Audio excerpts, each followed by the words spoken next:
Matthew O'Malley, welcome to the podcast.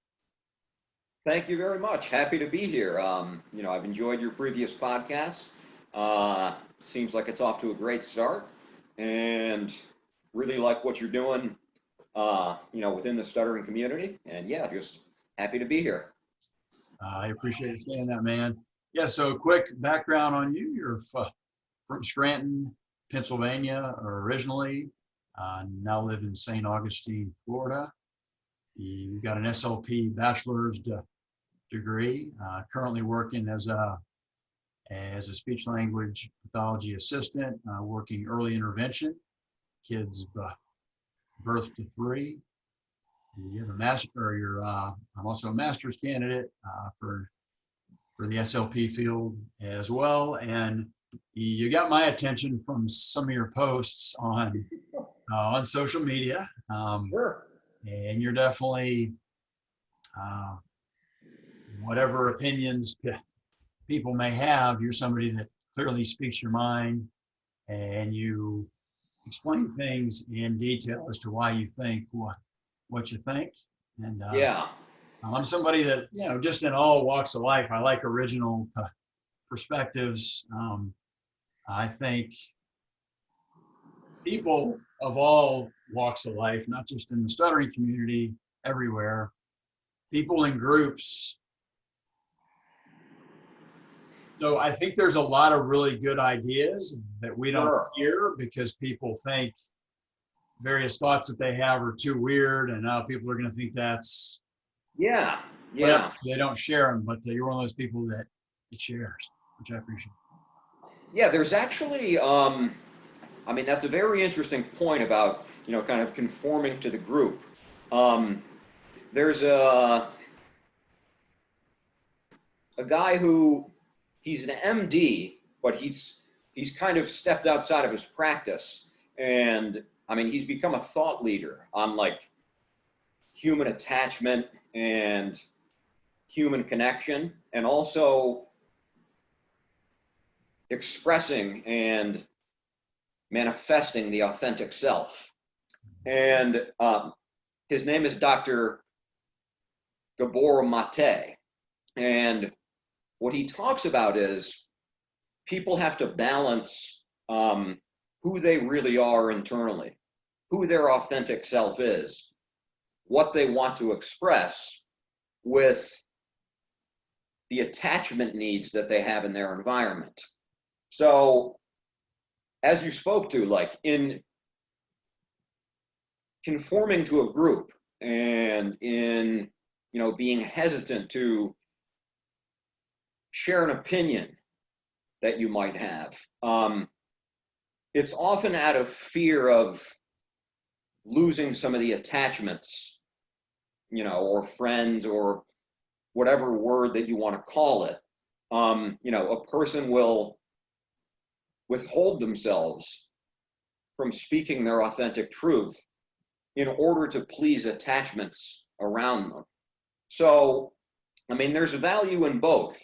In, it's helpful and it can be effective to be very diplomatic in relationships to get things done. But there's definitely also value in speaking what you actually think and saying what you truly believe. So, if anybody's interested in it, his name's Dr. Gabor Mate, and he speaks about authenticity versus attachment. He has some really interesting talks on YouTube. Nice, I like that. And how do you spell his last name? Mate. Gotcha. Okay. Yeah, and his first name Gabor. I'll look him up. And on the attachment side there, and I'm not familiar with his work, but you can see how, well, from a practical standpoint, like you said, with getting things done. Yeah. So sharing our thoughts, especially if they're not don't want to say not important, but it's just our thoughts, like our observations on things. It's not necessarily gonna practically get anything done for us to do that. You can only turn people off. Now you can also, though, you can increase more attachments, right? Like think about some of these people on YouTube. Well, like Dr. Monte, for instance, he's saying new Yeah, stuff absolutely. essentially, right? And you know, and maybe he could think going into that, you know, some of my medical colleagues are going to think I've gone off the reservation and I'm doing weird stuff. Yeah, exactly. Right, that sort of thing. But he then generates actually a lot more attachments, I assume, right? Yeah. So it's kind of a high risk endeavor. You can, you know, potentially expand your attachments and just enrich a lot of, you know, in this case, potentially the inner lives of a lot of people. But you also might be, you know, you have a fear of maybe being laughed at, or what's he doing that for? Yeah, yeah, absolutely. So it can, you know, take a lot of courage sometimes in an environment like that to like say what you think. Along similar lines, you've probably heard of this individual, Deepak Chopra. He's also a medical doctor, you know, like went through all the training, etc. And after he started practicing, you know, he started formulating a lot of insights, you know, into like how some of the medical practices, you know, may have had some shortcomings. And yeah, he started to voice some of his opinions. And initially, exactly like you talked about, like, I mean, his colleagues really distanced themselves from him. He was laughed at, you know, in some circles, but over time, just in repeatedly articulating compelling vantage points, he's really gained a lot of traction and made a lot of positive changes in the fields that he's looking to affect. So yeah, he's gotten to that other side where he's created a lot of new attachments. So yeah, you know, what you spoke of, there's definitely real world examples of that. Well, and I think we can sort of segue here into stuttering also, because I think many of us, the vast majority of us, at least at some times in our life, have thought that just by us speaking and stuttering, we were going to lose attachments. Yeah. That our stuttering was a ugly turn off. People were going to think we're stupid. You know, I've heard a lot of women stutter or say that they, at least at times until they found a level of acceptance, thought that stuttering made them ugly. Yeah. And, you know, and that the people weren't going to listen just because of the way that we talked. And then you end up in that stuttering prison, Yeah. if you will, which is being ruled by the tyrant stutter that's got you in that box. Yeah. And we have no agency, no control over it whatsoever.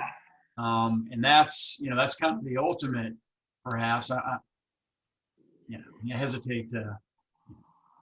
You say your condition is the worst. It's like, well, okay, this is the only one that I've experienced, so that's not that logical. But Sure. certainly, we all know almost all of us know the feeling of just, you know, that being cut off from attachments, and being afraid even to, you know, say something non-controversial like our name. Sure. Yeah. In recent years, and I know you've looked at some of the, you know, ideas and hypotheses that I've put forth. But in recent years, there's been a lot of research that has been generated on like human attachment and the need for human connection. And it's really becoming an extreme focal point, you know, like in psychological fields, etc. And yeah, I mentioned earlier Dr. Mate talking about, he talks about manifesting the authentic self and meeting the need for attachment. And he postulates, and it really resonates with me, and I think with most people, like, we want to be able to be our authentic selves and also be accepted for that authentic self, to form attachments with it. And yes, in my experience, and as it sounds like in your experience, and in many people who stutter in their experiences that they've shared with me, stuttering really can present as an obstacle to both of those things, you know, to showing who you really are, to manifesting your authentic self, and it can be an obstacle to forming attachments. So, as you stated, it kind of keeps the authentic self at times feeling imprisoned in the body, and it lessens one's ability to like form attachments that are healthy. So, and those are really deep needs within a human. So yeah, I mean, how you summarized it, those words resonate with me for sure. Well, in my journey, my stuttering journey went from total shame in late middle school all the way through high school Yeah. to turning around fast freshman year of college, when I decided I'm going to say every damn word I want to say. Yeah. And almost like a point of honor, like I promised myself, you can't, That's awesome. you know, Mike Wilson, you can't respect Mike Wilson unless you stop running away from words. Wow, that's powerful. And so when I did that, pretty quickly, and it also helped. So I got eye contact training at that time. So I learned to look people in the eye as I blocked. Yeah. I don't know if you've seen my video that I've got on the YouTube page, but you know, I used to have a pretty good stutter going on. Right. And basically I just hang in there and essentially challenge people, like not that I had to say it, but just looking at them like, Sure. oh, are you the kind of person that would disrespect somebody with a speech impediment? You know, I mean, Yeah. just because they're having a challenge talking, you know, like Sure. very few people will do that to your face if you're sort of calling them out by looking at them, right? Yeah. And I found people were just infinitely nicer, and I started having those attachments immediately with people. Yeah. And part of it was we're in a moment together here. I knew every new person I met, I was showing them something that they had probably never seen before, and that they were having a memorable moment at the very least. Yeah, sure they were. And yeah, yes, I was the one with the speech impediment, but you know, I've got some things to say, and you know, Yeah. if you have a problem with it, we'll go find a fluent friend. You know, I'm not your guy, right? Like, get out of here. And, And yeah, right. I mean, that's, Well, yeah, I'm sorry, go ahead. Well, I was going to say real quick. So that was all about me deciding I'm going to be me. Yeah. I'm going to be myself. If somebody's There you above go. me, then going out with somebody else. And actually, the two really dovetail in with each other, at least in my experience. When I started being me, Yeah. I got so many more attachments all of a sudden. Yeah, that's great. Yeah, I mean, in being the authentic self and gaining attachments, that's like, I mean, that's kind of the healthy model, I would say. If you can be your authentic self and people really respect you and treat you well and you form attachment. So I'm sure that was a powerful experience for you. It was, for sure. I mean, it was a total game changer. And so that dovetails into a very interesting theory that I saw that you have. And so essentially, I think, well, I don't know if I say this before we talk about it or after, but I was in some ways so there are some exceptions to your, which you admitted. So real quick, if you would lay out your theory on the evolutionary theory of stuttering and why it's still in the gene pool, if you will. Yeah. I mean, obviously, it's like I have two fairly lengthy posts. I mean, that lay it out. So it's not going to be, I mean, easy to capture all of the nuance in, this verbal format where, I'll kind of concisely summarize as best as I can. But all right.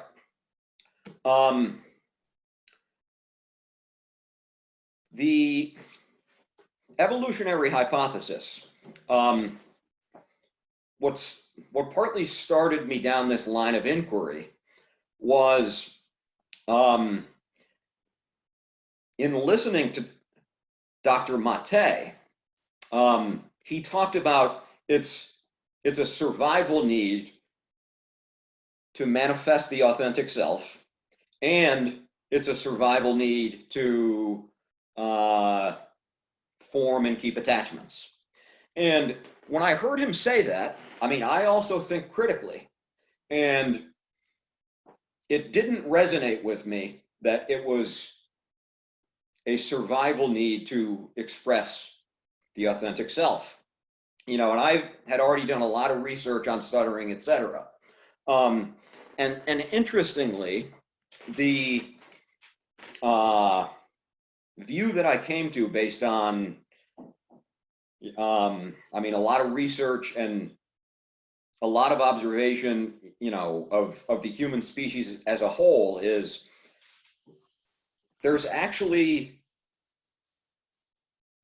tremendous value for the species as a whole to suppress, the expression of each individual as I lay out in the piece. For example, if every person on Earth right now just said everything they thought and acted on every impulse that they had, it would quickly be anarchy. I mean, the species would perish.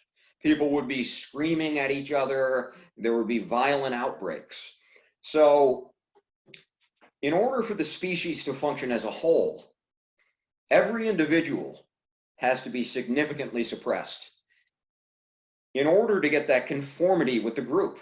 So the species as a whole can work in unison. So suppression of individuals has evolutionary value to the species as a whole. It's indispensable. So in seeing that the suppression of individuals has a high value, and I mean, that's demonstrated in environmental mechanisms as well as genetic mechanisms. And environmental mechanisms are things as simple as parenting and the socialization of the child, where if a child has an outburst or acts in a way that's not in accordance with the family norms or what's acceptable in society, a parent will socialize the child by teaching them that's not allowed, withdrawing affection, etc. So on that note, real quick, Matthew, I heard a good thing that said every generation, and I've got 4 kids that are 10 or under, sure. and I can attest to this. Every generation we get invaded by barbarians. They're called children. Yeah. Yeah. I mean, without that socializing process that parents do, yeah. I mean, we're born very wild, we're creatures of nature. And yeah, part of our species survival see is like, I mean, a child on its own is utterly helpless to survive. Like it has to profoundly attach to a capable adult that can provide for its every need. Otherwise, the child will perish. So for a young child that can't provide for itself, like it has to maintain attachment needs in order to survive. So as children, attachment needs are almost stronger than physical needs, because all of your physical needs being met are dependent on your attachment to your caretaker. And this is part of the evolutionary design of the human. Like it takes a human child, like even in tribal days, it takes over a decade for a human child to even have a chance, to be able to like hunt and provide for themselves. So their mode of being able to survive is reliant on their attachments. And this allows for, the elders, the parents, etc., to socialize them, to, kind of force them to conform to the norms, which is, it's a method of like suppressing their expressions, their behaviors, etc. So self-suppression, in order to serve the group as a whole, is a very strong need in the human species for its own survival. So that's kind of part of the foundation of the theory, I would say. Well, and real quick, so that depends on if the kids are too bad, in theory, and at plenty of times, I mean, parenting used to be pretty conditional in many cases, right? Like new style parenting is not like that. And I don't know, Yeah.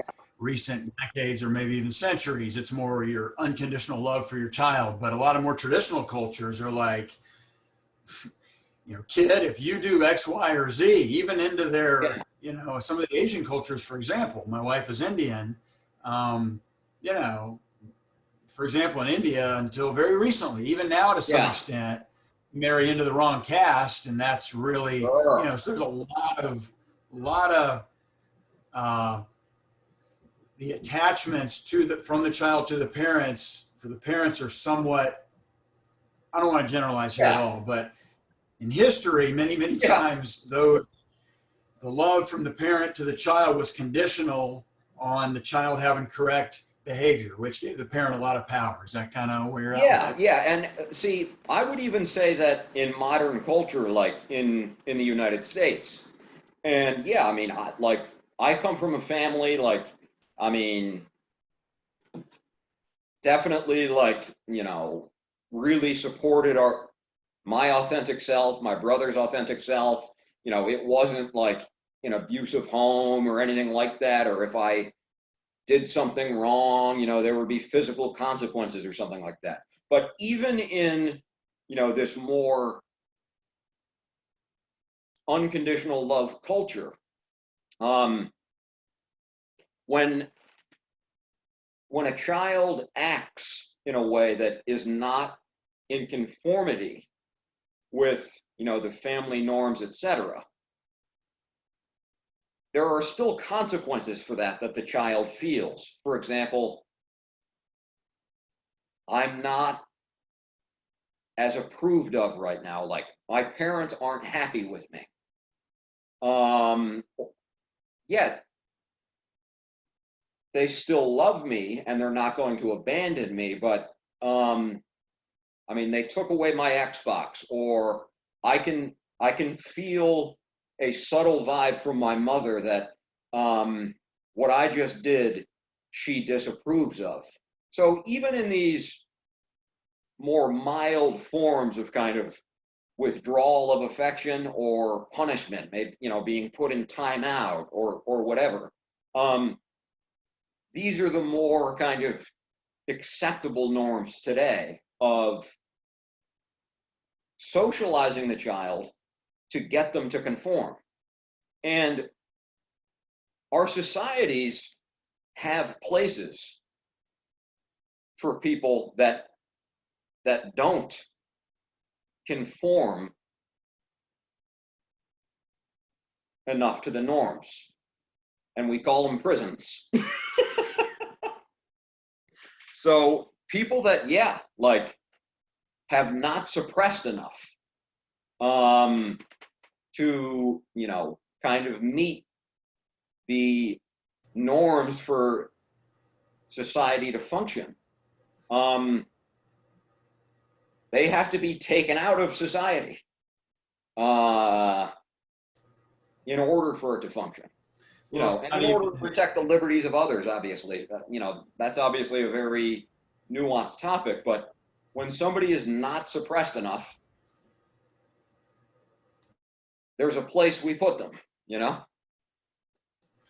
Yeah, I hear you. And something that's interesting is my understanding with men,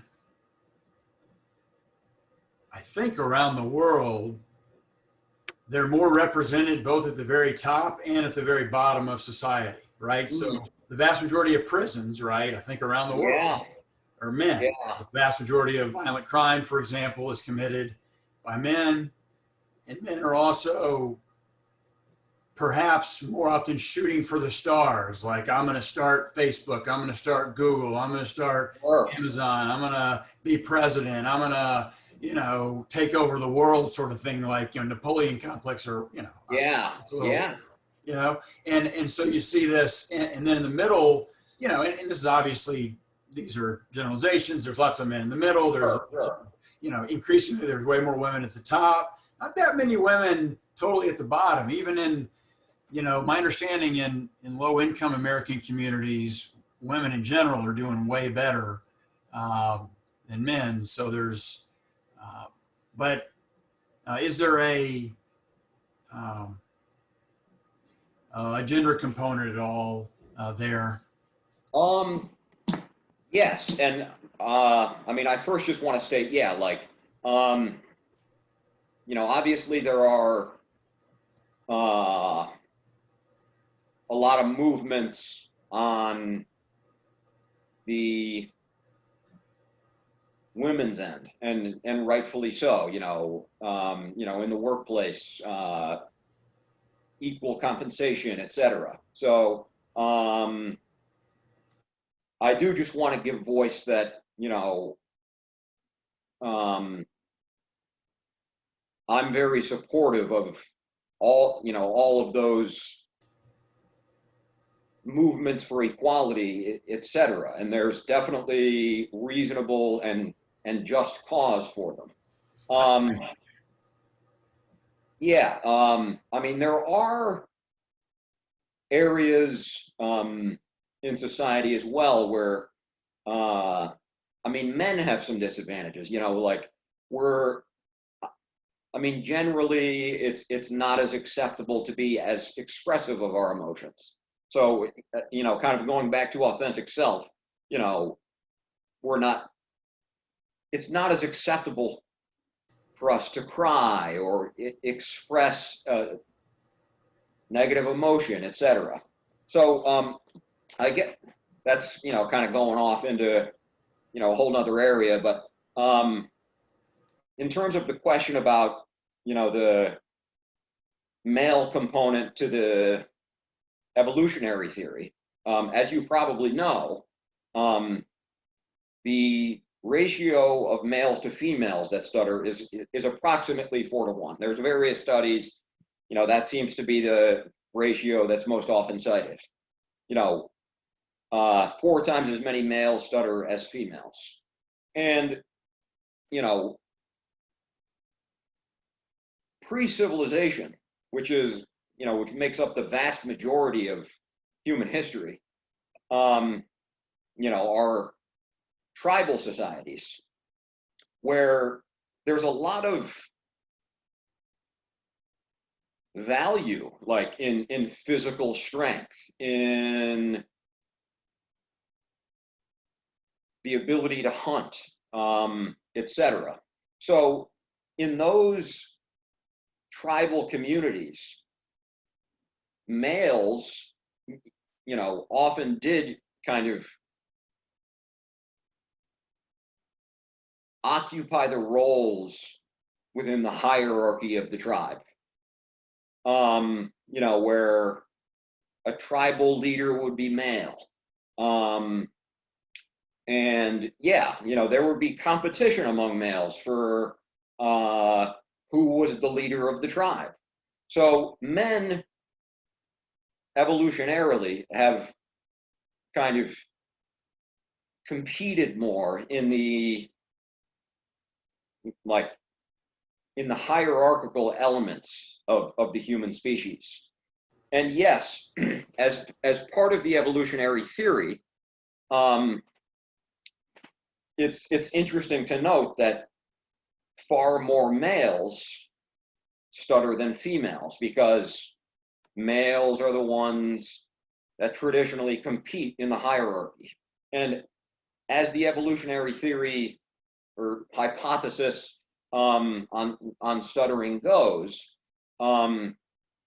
stuttering actually, like, I see stuttering from this vantage point as a valuable mechanism to the species. It's not a disorder. It's not a negative condition. It's a valuable condition within the human species. Now, its value is for the species as a whole. Like, it often doesn't benefit, you know, the individual that has the trait, but it serves that extreme need of the human species of lots of people have to be suppressed for the species to function as a whole. And in having stuttering in far more males who are, you know, traditionally involved in the hierarchy, it suppresses more males and may relegate them to kind of other needed roles within the tribe, such as maybe a hunter, you know, which doesn't require, you know, as much of a vocal skill. Or, yeah, you know, I mean, these are still very valuable roles within the tribe, but They're not the leaders, right? yeah, And exactly. in a world pre-microphones, you know, just having a louder voice alone, right? When you were the leader of a tribe, you had to talk to all, you know, Sure. 500 people in the tribe at once. You had to stand in the city center and say, "People, this is what we must do." You know, Right. so just simply a louder voice, right? And yes, if you were, although Moses, you know, apparently had a stutter. I'm not positive how severe it was or if we know much Yeah. about that, but um, so in other words, if you're verbally challenged, and you know, most stutterers, I mean, even nowadays in the most accepting time in human history of difference, right, the Yeah. modern world, many of us feel like we don't, you know, many of us have held back talking. So in traditional world, even the traditional world today, I have a couple Chinese friends that stutter, and they said Yeah. in China you cannot stutter. Like, we felt like it was utterly not acceptable, and people could openly make fun of us, and Oh yeah. they felt like it was a total breath of fresh air when they got to the United States as far as acceptance goes. So you can Yeah. definitely uh, see in traditional world, if you had a stutter, Yeah. I mean, especially a moderate, even a moderate one, Sure. you weren't, like, society wasn't going to accept you, like, period. Yeah. You're not going to be the leader of this tribe, is the way traditional people thought. And it Sure. was the same with all sorts of disabilities. If you were deaf or if you were blind or many things, like, Yeah. would Yeah. disqualified you, right? Because most societies traditionally worked super conformist, right? Sure. And there wasn't much tolerance of difference. The person that's a midget, you call him a midget every time you see him, was how the old school world was, Yeah. right? Yeah. Yeah. And interestingly, uh, and yeah, this is one of my points. I know we haven't quite gotten to this yet, but for kind of inclusion of all camps, within the stuttering community, like obviously there's pretty vocal factions in most of the stuttering community, in regards to like accepting, embracing your stutter, etc., which is great. I completely support anybody who likes that approach and finds that it's working for them. That's great. And yeah, stuttering, it's beautiful. There's nothing wrong with it. There's nothing to be ashamed of. I agree with all of that. But in huge parts of the world, like India, like China, I mean, those are the two most populous the two most populous countries in our world. In neither of those countries, I'm not certain on China, but I am pretty certain on India. You know, there are no legal protections, for somebody with a disability. So, if somebody goes to apply for a job and they have a stutter, it's totally within the realm of legality to say, no, we're not hiring you because of your stutter. So in From what my trying to, yeah, real quick, from what my Chinese friends have told me, it's the same in China, and so that yeah, means, like you said, 2.7 billion people, yeah, which is over 1/3 of the world's population is locked in that situation, and plenty of other people from other countries are as well. yeah, yeah, exactly. So, like, in my view, that highlights the need for the stuttering community as a whole to kind of be more inclusive to people seeking different approaches, to kind of adapt to the environment around them. Because yeah, in a legal environment that's not friendly to somebody with a stutter, even in the workplace, we need to find solutions and support systems for people in these countries, because just pure acceptance, pure overt stuttering, I'm just going to say what I want to say, etc., like, they're allowed to be denied jobs. People of the opposite sex, will find them unattractive, possibly, and think, they can't make an income because of this, so I'm not, there's various challenges people who stutter face in different cultures, and our communities need to be more accepting of people who are really trying to like increase their fluency and find alternate methods, etc., to be able to function well within their own societies. And I think you would agree with this. I mean, my perspective is, look, whatever you want to do with your Yeah, stutter, me right? too. Um, Yeah, Now, in those countries, like you said, there isn't as much of a choice. Yeah. Right. And we all know, yeah, I mean, they're not going to change the way that everybody sees stuttering in those countries. And, you know, perhaps can change the laws, but for a lot of people, what they've got control over more is themselves than they do over their whole society Yeah. of 1.3 billion people, right? Yeah. And wherever somebody is, from my perspective, if you're, you know, um, if you're fine with the way that you stutter, well, and my journey is like this. For now, granted, I thought after trying many therapies that nothing seemed to work, and I was just Yeah. wasting my time. A lot of people come to that conclusion. Right. And I think that, you know, would you say, Matthew, that's why acceptance has taken root so much? Because people just, I mean, speech therapy didn't work. And Yeah. so, and for Look. me, that's how it was. It was like, look, I don't know how to control this. You know, if I could just go to therapy and learn it and then go in the world and control it, then there wouldn't be a question of accepting or not accepting, because, you know, because you're in control of it and it's no longer an issue. But in the face of not knowing how to control it, or not wanting to put in the hours and the just super huge amount of hard work, or, you know, you love it, Yeah. it's a part of your character, and it's beautiful and you want to do Absolutely. it, you know, whatever, but be accepting of everybody, whatever path they want to take, rather than somebody coming in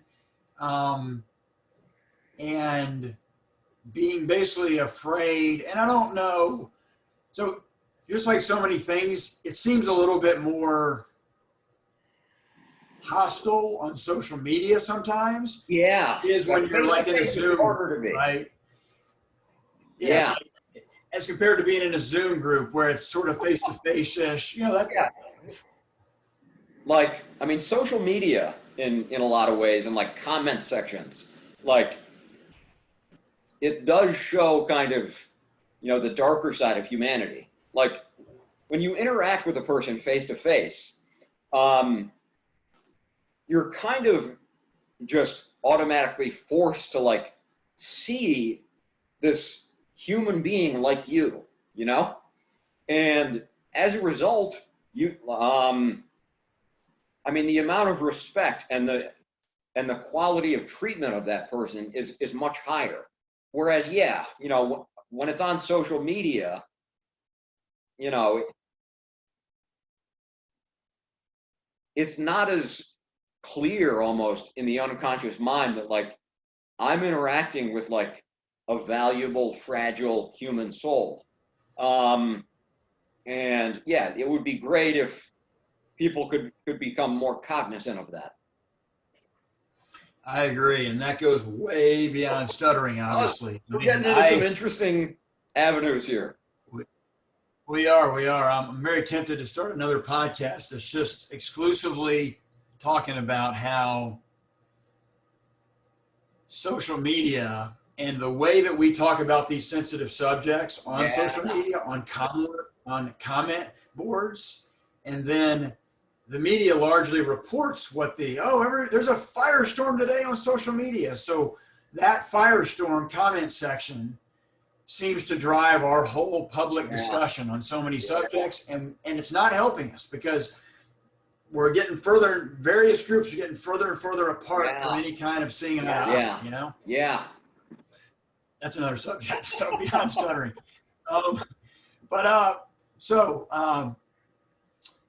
with the acceptance idea.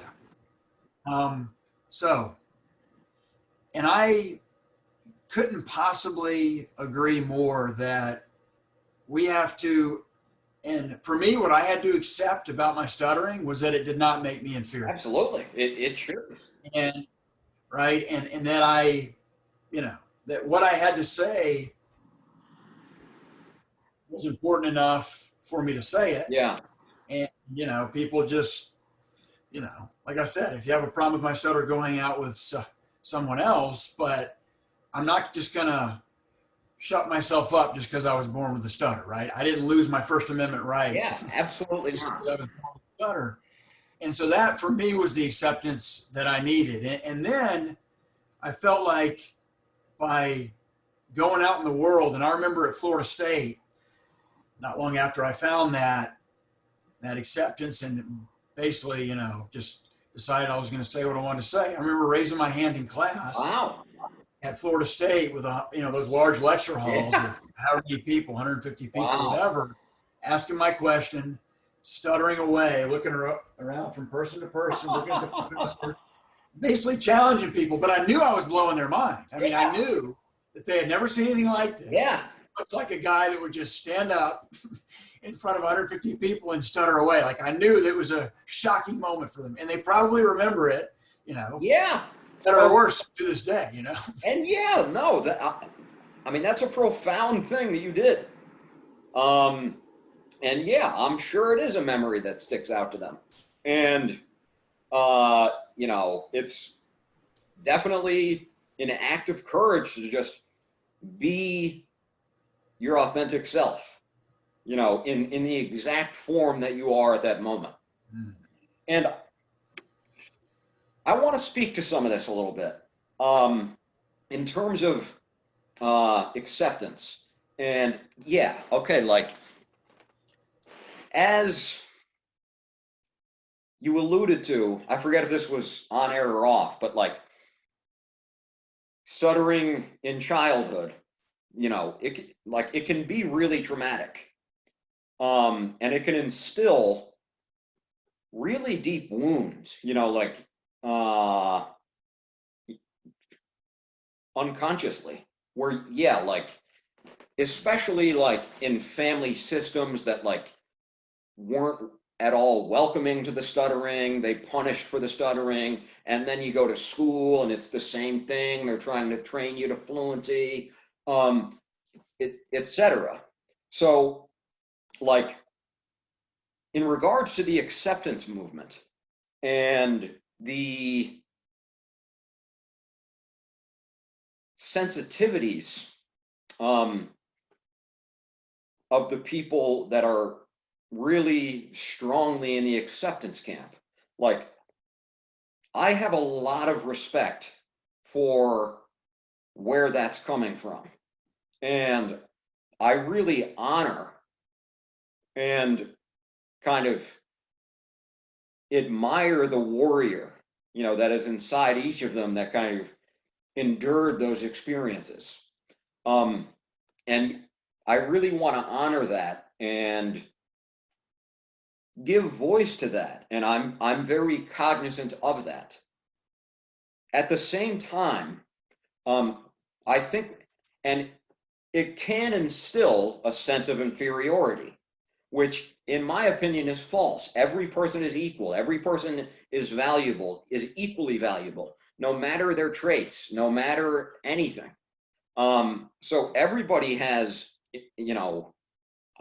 I see everybody as infinitely valuable. That's kind of my own spiritual view. Now, when I enter a community where like some of those wounds are still really underlying, and I put forth an opinion or an idea that maybe even on a subconscious level like pokes at some of those really deep sensitivities, like that's not my intent, is to unravel the truth of stuttering and create an inclusive environment for people who stutter, whether they choose to acceptance and that's their authentic self, or if they want to find a more communicative flow, or both. But sometimes in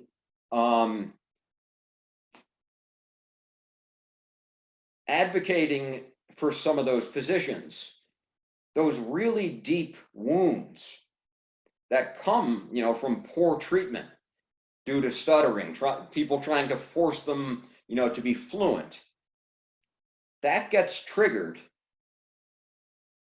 within a lot of people, and social media attacks ensue, unfortunately. And what triggers it? Is it specifically talk of any approach to moderate one stutter, be in more control? Is that the thing that pokes the most, would you say? Yeah, I would say, like, I mean, even the word fluency at this stage has been called the F word. So like even using the word fluency is triggering to some people because it's that sensitive of a topic. Well, Matthew, if I can share here. So I just, on this subject, just a couple of days ago, I posted a video, a little 3-minute thing, just as I was walking in the woods. I had the idea. I watched it. Should we fetishize fluency? I watched it. Right. And so I think I have perhaps a third perspective on this, right? I agree with your perspective, but yeah, go ahead. Well, my perspective essentially is that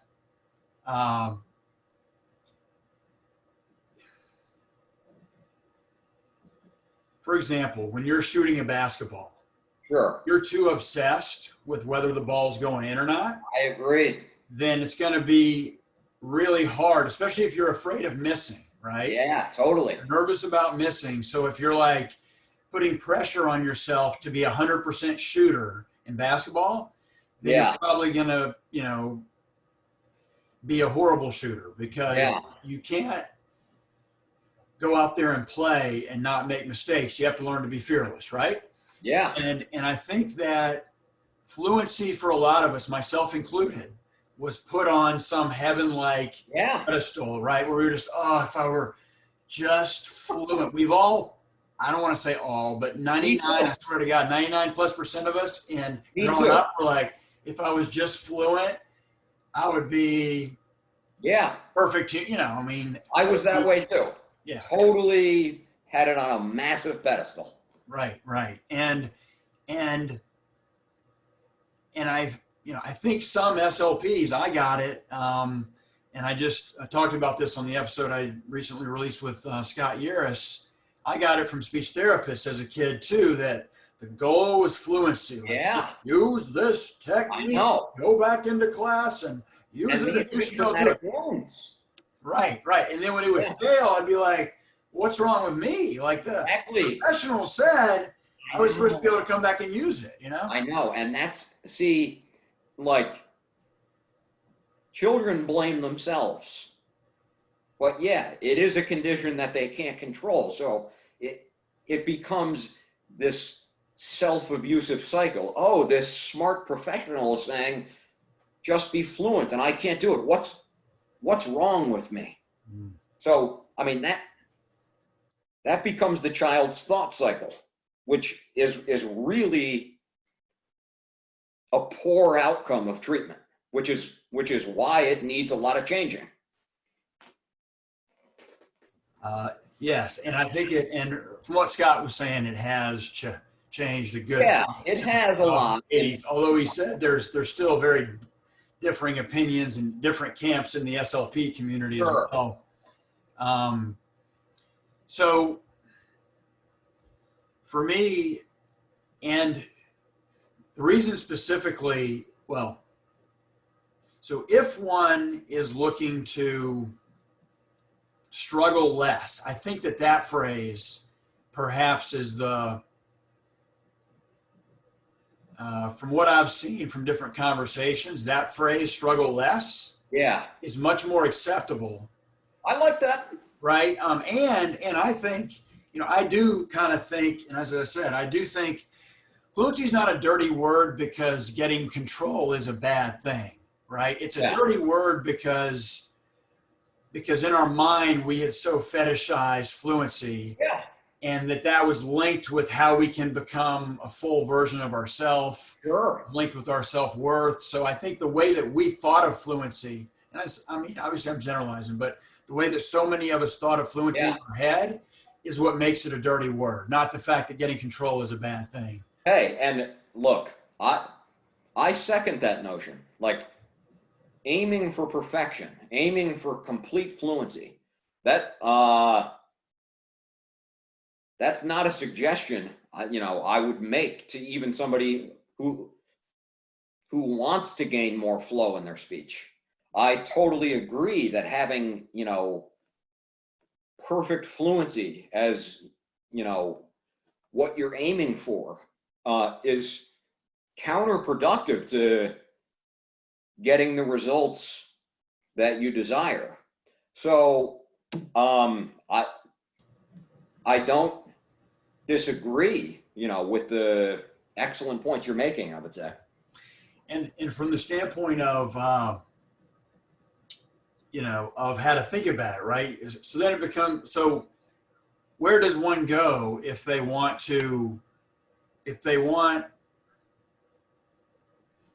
and for me, when I started seeking out an approach a few years ago, a new approach, I hadn't tried anything for 10 years or so. And, Yeah.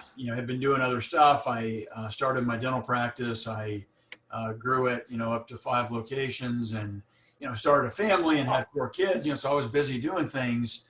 But for me, so I wanted, stuttering was physically, as I got into my early 40s, Yeah. it was physically starting to wear me out more than it had when I was in my 20s. And I remember it tiring me out too when I was younger, but I was starting to get a little more tired in my 40s, right? Which, makes sense. You're moving along the age. Absolutely. There. I have a quick comment to make because I didn't know you were a dentist. That's awesome.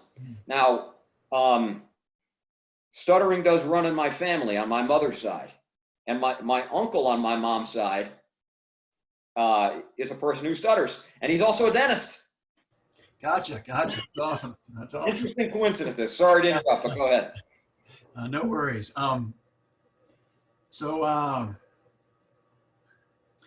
So for people who want to struggle less, and so it was physically tiring me out.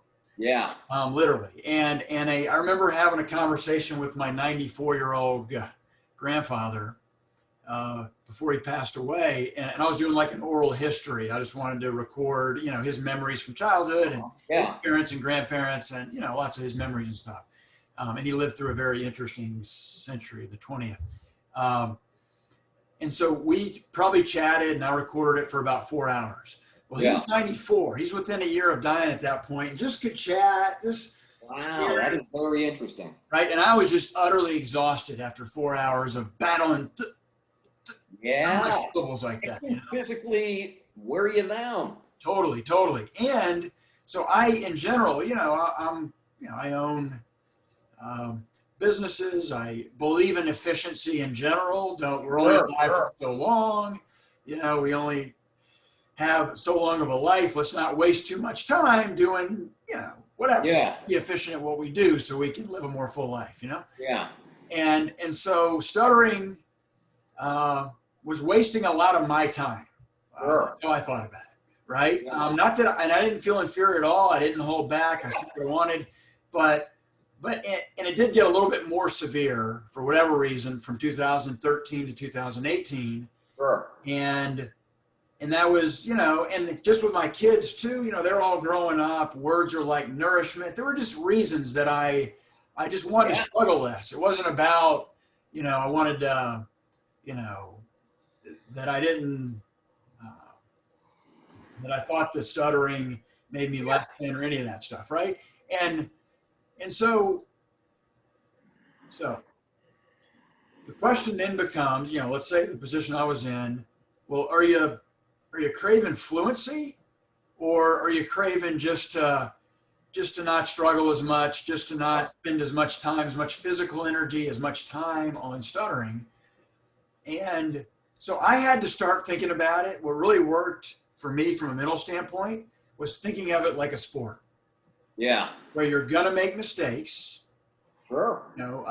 Mistakes, quote unquote. Yeah. Just don't worry about perfection. Don't worry about, and certainly don't worry about, and I think part of the fluency thing in our mind is when we're concerned that other people are going to not see us as normal fluent speakers, Sure. that puts a lot of extra performance anxiety on us to meet Yeah. everybody else's expectations that we think. So, See, and yeah, like part of the evolutionary theory is a lot about role dynamics. So a lot of what you're currently talking about is like functioning in various roles. So yeah, there's some application there too. Where yeah, when you walk into a situation where you feel the expected role of you is to be this excellent fluent communicator, you know, that tugs on I have to fit into this role, you know? So yeah, just as a side note. right, like I have to be what the world Yeah, expects exactly. me to be, rather than Exactly. I'm just free to be me, and if I Yeah, stutter, I stutter. yeah, Um, yeah, that's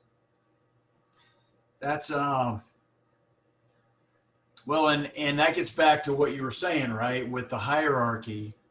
yeah, And your theory essentially is that because stuttering, whether because society just had rejected them or rejected us historically, or because we chose to hold ourselves back, and that's what happens a lot in the modern world. I mean, it's very rare that I meet a person that stutters that tells me that they never hold back from saying yeah, certain things in certain yeah, situations. And so if we're holding ourselves back, if we're not stepping forward in that Zoom call with 40 people on, with our sure. CEO on and our vice Yeah, president on, and we have a great idea, yeah, we don't say it because we think we're going to stutter. Well, then we don't get the CEO's attention. He doesn't say, "Wow, sure. that guy, who's that guy?" Yeah, yeah, yeah. Yeah, yeah. So He's going to there's hold. that. Yeah. Yeah, yeah. Like that's certainly, an aspect of the theory.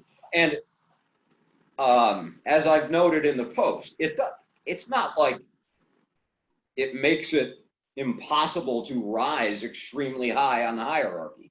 It's possible to do. And many people have done it. I mean, Joe Biden, he's has a chance to be president of the one of the most powerful nations in the world. So it certainly is possible. But it can make it more challenging. And on the average, as a study that I, kind of used to help support the hypothesis was, there was a study done on like incomes of people who stutter versus the general population. And it showed that there was, a fairly significant disparity where, and that was in the United States, where it's a very legally friendly environment. And was that controlled for education? Because it seems like people that stutter might sometimes there's a wanting to overcompensate and Yeah. more education because you think the world's going to give you a tougher road. Yeah. They controlled studies, can be difficult to conduct, but it was conducted at a very reputable university. One of the most respected stuttering. It was at the University of Iowa under a very prominent researcher. Where yeah, they were just looking to gather labor statistics in comparison of people who stutter to people who don't. So yeah, it doesn't directly test, an evolutionary hypothesis, but it kind of serves to support that on average, it is keeping people a little lower on the totem pole.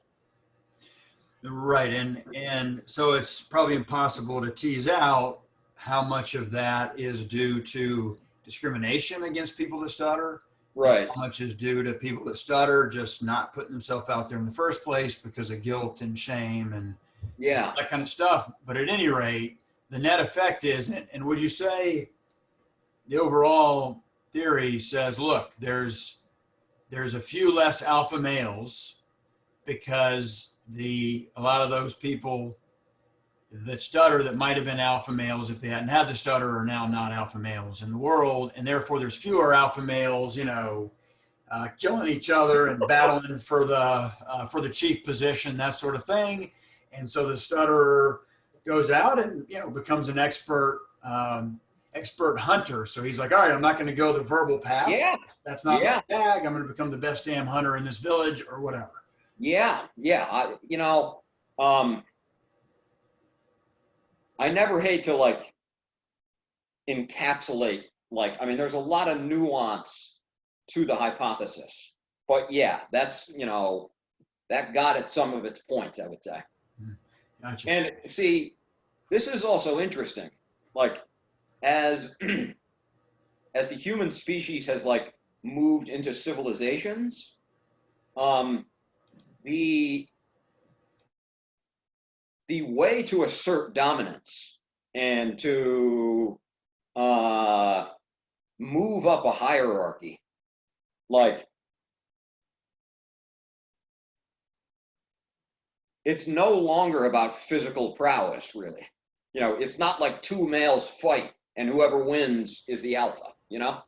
Um, it's who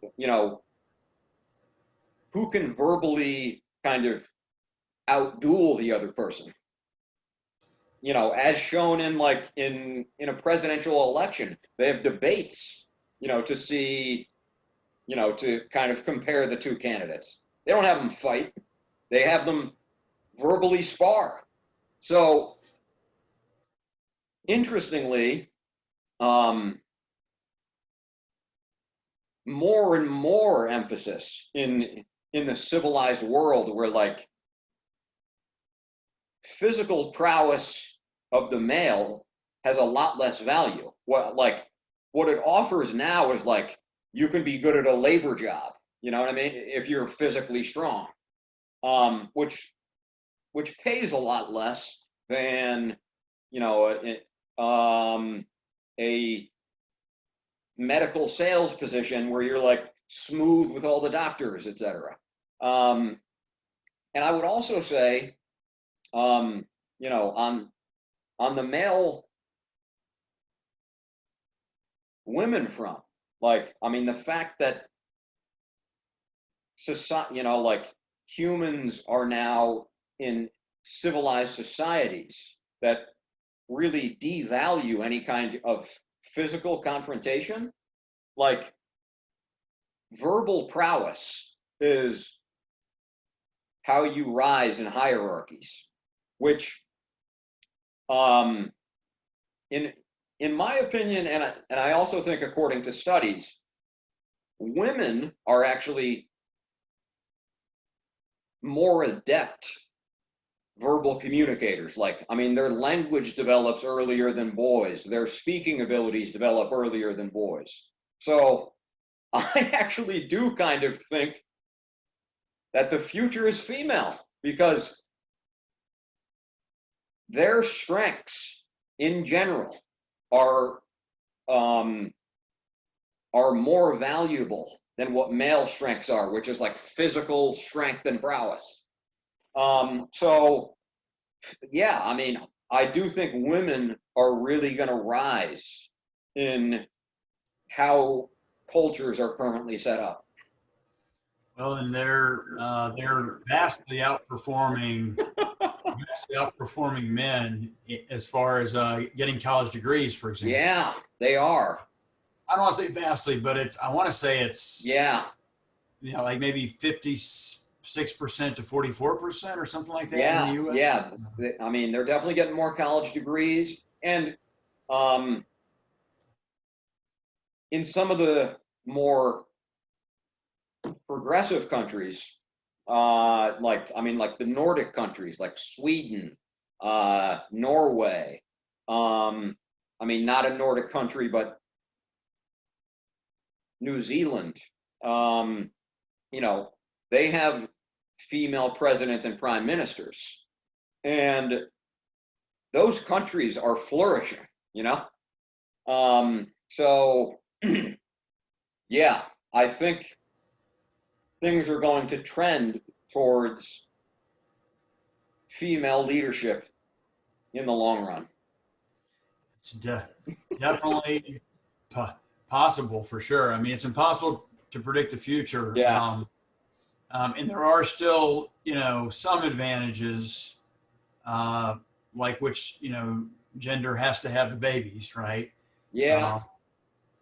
And I mean, from what my wife tells me, when you're pregnant, that can be challenging. Yeah, that does, add challenges to the, workplace culture. Right. And yeah, those issues, should be rightfully addressed. Maternity leave, et cetera, needs to be honored. You get your exact position back after. And yeah, there's also kind of choice factors involved there where, yeah, mothers can kind of feel a stronger pull to spend more time with their children, which can, that's a great and very honorable and awesome lifestyle too. But yeah, it can detract, from the amount of time, effort, and energy that you put into your career. So those also are factors. Right. Well, a lot of factors for sure. So many factors. We digress. Yes. From stuttering, but yeah, man, it was great talking to you. Are there any other thoughts or sort of last ideas that you want to talk about that we haven't gotten to? No. I think we covered, some very interesting topics. It was really great to chat with you face to face. Seemed like a great guy. Love what you're doing. And yeah, let's, continue to move this stuttering cause forward and just, yeah, keep up the great contributions and let's keep in touch. Sounds good, man. And keep your original ideas coming. I like, in general, I like ideas that are out of the box. I think that's what Sure. help, get people talking, that helps things evolve to a new place, whatever direction that place may be, so. Yeah. And at one time, the earth was flat, and the person that said it was a sphere was ostracized. So, there's all kinds of examples like that. Well, one thing we know on almost every issue, people 200 years from now will probably look back on us now and say, they were confused people. We were barbaric, is what they're going to say. So I hear you. All right, Bill. Great talking to you. Enjoy the talk. Bye. All right. Matthew O'Malley, welcome to the podcast. Thank you very much. Happy to be here. Great to have you. So we had had a framework for what we were going to talk about, but then in the pre-conversation, we were talking about there are terms that you hear thrown around sometimes in the stuttering, stuttering world, various Facebook groups, etc. And it seems like a lot of these terms, in my mind at least, and I think in your mind, are not necessarily clearly defined as to what everybody thinks those terms mean, right? And I'll just say some of them here in advance, and then we'll get to them. One word is overcome. Yeah. Another is acceptance. Yeah. Another one is cure. Sure. Neurological and genetic are, I feel like generally said in the same sentence, almost interchangeably. Sure. And so let's start just jumping into it with the word overcome. So Sure. I think that my impression is that quite a few people in the community, when they hear the word overcome, like when they hear Joe Biden Sure. say that he overcame his stutter, but then, we all see him sometimes stutter, and it is hard to tell unless you're in somebody's head, whether that's the type of disfluency that fluent people have, or whether that was because Sure. he stutters, right? From moment to moment. But it seems to me, and just about everybody I know that stutters, that has seen Joe Biden, we think we see him, definite signs of stuttering. But he says that he's overcome it. And, I will add, he's also very passionate about stuttering as an issue. You can tell that it pulls at his heartstrings. From one example was, I was watching C-SPAN because I'm kind of a C-SPAN nerd. This was like a year ago during the Democratic primary. And it was like after the speech, Biden was up in New Hampshire. They just have the C-SPAN cameras rolling all the time. And he was going person to person. Hi, how you doing? Thanks for coming. How they do, right? Sure. 20 seconds with each person or whatever. And he gets to a kid who said, and you can't see I say kid, he sounded like maybe a late teenager. So you don't see him, but you hear him. He's like, Mr. Biden, I have something in common with you. And Biden says, you could see Biden like turn and full attention on this kid. Yeah. And, he said to the kid, which I've heard him say in other places, don't you ever let anybody tell you that you're Yeah. less than anybody because Yeah. of stutter. You can go after your dreams and all. Yeah. And then Biden turns to his handler, or whatever they call the guys, they're next to them. And he says, please get his cell number. He's like, I'm going to call you. He said, Yeah. Yeah. I think he said like 20 people. And yeah, the C-SPAN camera was rolling, but I didn't see that reported. He wasn't doing that for a big, Sure. Sure. I think Joe Biden's a nice guy thing. You can tell it pulls at his heartstrings. And he Yeah. stopped and talked to the kid for probably 4 minutes, right? Everybody else was getting 20 seconds. Sure. 4 minutes. And then another story real quick. I'll keep it concise because we got to get through our subjects here. But I think it was maybe Uri Schneider at Schneider's speech. I believe it might have been him. One of the speech therapists in New York City had posted that there was a 7-year-old boy who stuttered, who was working with his therapist. And the therapist had told the boy, oh, did you know Joe Biden has a stutter? And the boy said, well, can I talk to him about it? And the therapist said, well, probably not, but, we could write him a letter and see what happens. So they did. Yeah. And Biden called, the cell phone. I assume it was one of the parents, and, called them after getting the letter and talked stuttering for 20 or 30 Yeah. Yeah. in the post. And once again, I only saw that shared in one of the, stuttering groups. It wasn't like a big, PR or make everybody like Joe Biden. Sure. Sure. It pulls at his heartstrings, and Yeah. that could be a major game changer for stuttering awareness going forward, I think. Yeah. Like I've heard countless stories where Joe Biden has done that for, with a child or a teen who stutters. I was actually born in Scranton, Pennsylvania, Gotcha. which is the same place Joe Biden was born. And my great uncles and grandfathers were about in his generation. So they had some affiliation with him.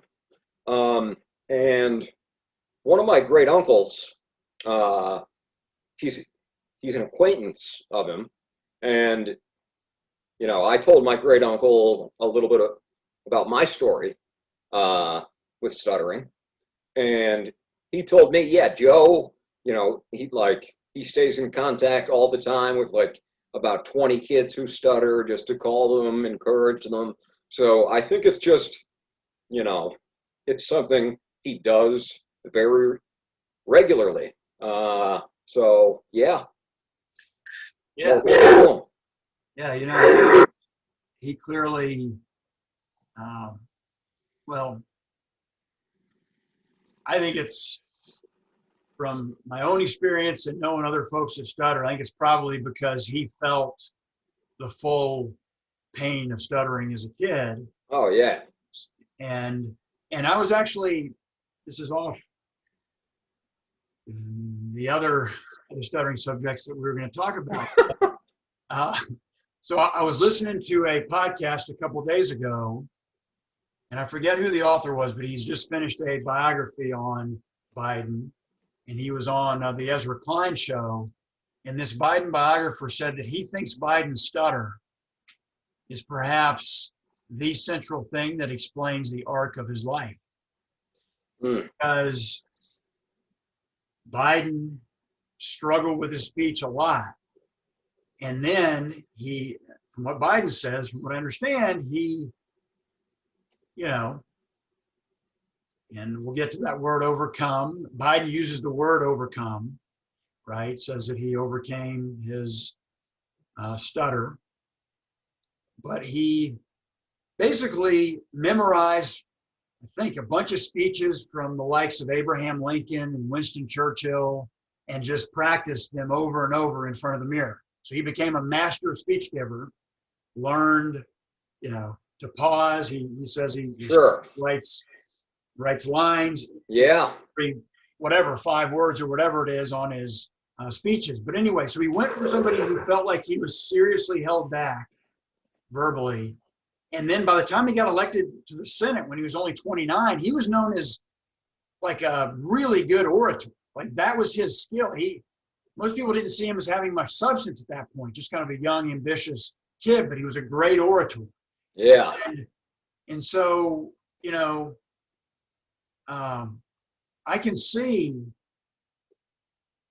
when you feel like you're completely limited in this sense, and suddenly you feel like you can do it, to get really passionate about it and to really enjoy being able to stand up there and, say what you want to say and inspire. Absolutely. Yeah. I mean, for somebody who's been fluent all their life, it's not this great joy, this to be able to just speak freely. Interestingly, from what I've just gathered in my own informal research, is the nervous system, is all about comparison. Where if I'm touching a hot surface and then I move it to a cold one, it'll really feel that difference. And on the flip side, if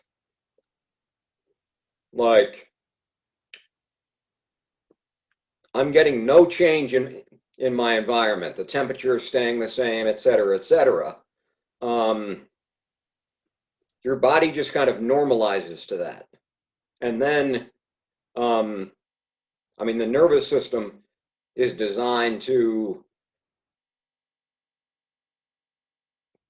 detect change in something. So when a person who grew up with a stutter and couldn't express themselves and got made fun of and et cetera, and then they're this great orator, there's this past experience that, there's a comparison to.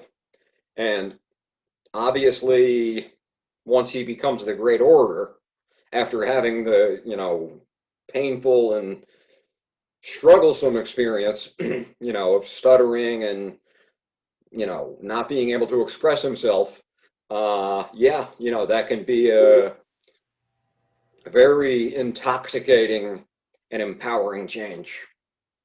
Right. The example I like to use is a fluent person, when they're able to say their name at Starbucks, that brings them zero joy. It's a total non-event. But for a person to stutter, to have even just that simple thing, being able to say your name at Starbucks, it's like, we can get joy out of that affluent people. So that's an advantage, of having a stutter.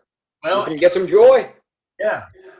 Well, and I feel that, I mean, as you've seen my video from a few years ago, I've also got a few hours of recordings with my grandfather, where I was probably stuttering even more in those than I was in the video. And I had gotten to a point psychologically where I wasn't bringing it around with me all day, right? Like I would forget that I stuttered actually until I'd see a person again, and then I would stutter the next time. Like I didn't feel less than at all, right? I knew I had the stutter, but Yeah.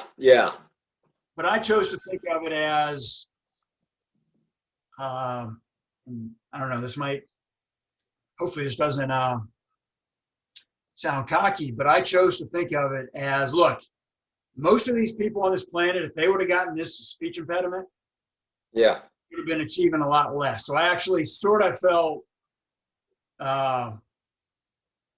this might sound weird, but I felt a little bit heroish because I had this very severe stutter. And yet, 200, Yeah.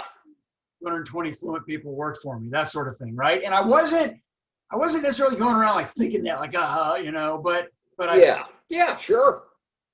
See that's interesting. And I know we got to get to the topic soon, but Joe Biden, from what I've heard, he had an uncle who stuttered. And from the stories I've heard, like his uncle, like blamed any kind of shortcoming he had on his stuttering, and like, how it was holding him back in so many ways. So Joe grew up witnessing that, and he had a stutter as a kid, and he took the opposite mentality, which was, like I've seen, what's happened with my uncle, with the stuttering and how it's kind of dominated his life, and that's according to him why he hasn't flourished. I'm taking the opposite approach, and yeah, I have this, but I'm gonna overcome it. yeah. And I think from what I can tell from watching Biden speak, I mean, he still is a person that stutters, but it doesn't panic him when it shows up. Yeah. He keeps his poise, he pauses. You can see him a lot of times pause when Yeah. a moment, right? He'll either like good get it out real quick, or Yeah. anything more severe than that, he'll just pause a second, right? And Yeah. gather himself. And so you can tell he's not panicking, right? And as a side note, Matthew, I think that first debate, remember, between Trump and Biden, Yes. I watched it live. right? And we won't, it's not a political show, so we're not getting into the politics of anything, but a lot of people, including most Republicans, were scratching their head as to what Trump was doing, right? Because Trump interrupted him. Yeah. Some saw that as a strategy to trigger this stuttering, which it didn't work. Well, that's what I think, because Trump has done a lot of debates. He did 3 with Hillary, a lot with the other, Yeah, and he wasn't that way then. No, he did. He doesn't interrupt. I mean, he'll interrupt sometimes. Sure. Not like a serial interrupter where you can't even have a debate, right? Yeah. I think that was all about Biden's stuttering. They had the intent. Obviously, it could have been. And they said, "What's a textbook way?" It doesn't always works, and it didn't work. Really with Biden. I think he stuttered a normal amount for him in that debate, I think. But a textbook way, right, is to interrupt and make the person that stutters feel very time pressured, right? Yeah. And he kept talking about, or he said at one point there was something about Biden being smart, and Trump's like, Biden's not smart. Like, I think they were trying to hone in on that. And Biden just, wasn't taking the bait, right? Yeah. And Yeah. act like everybody else, like, stop interrupting so much, man. But I'm not Yeah. taking sides in that. I'm just saying, Okay. I think strategically, just from the pure what was happening. Yeah. I mean, I could see that being the case. Yeah. But anyway, Okay. Let's get. So- Yeah. so Moving on to the terms. for the term, so the word overcome. All right. So some would use the word overcome when they hear that somebody say it, they think they're saying I'm cured. Right. I Right. think those terms go in a lot of people's head. They go hand in hand. Would you say? Yeah. Like, I would first just like to say that it is an ambiguous term. So people interpret it different ways. But yeah, go ahead with the first interpretation that you're talking about. Right. Yeah. And well, and I know some people don't like that term overcome because they associate it with it means that you're cured and you never stutter, and that should necessarily be the goal, which is something that we'll get into later. So the overcome, well, another version of overcome would be like Biden, I think, where he definitely still stutters some. He doesn't have knockdown, drag out Yeah. blocks, right? But he still stutters some. But he doesn't feel like he's this big. He refuses, and that's going back to your comment about his uncle. Was his uncle, maybe that was his mom's brother. I don't know if it was the other side of the family, but his mom, Biden said his mom told him a lot. Yeah. Yeah. His mom was a big influence in keeping his confidence up. Right? Specifically in regards to his stutter. He's like, Yeah. don't you ever let anybody tell you that you're less than them. Yeah. At the same time, you're not better than anybody, but Yeah. you're not less than anybody. Yeah. And Biden said that. I mean, I've heard him say that a lot, so it really got in his head, right? Yeah. Yeah. No, and like she would stop him,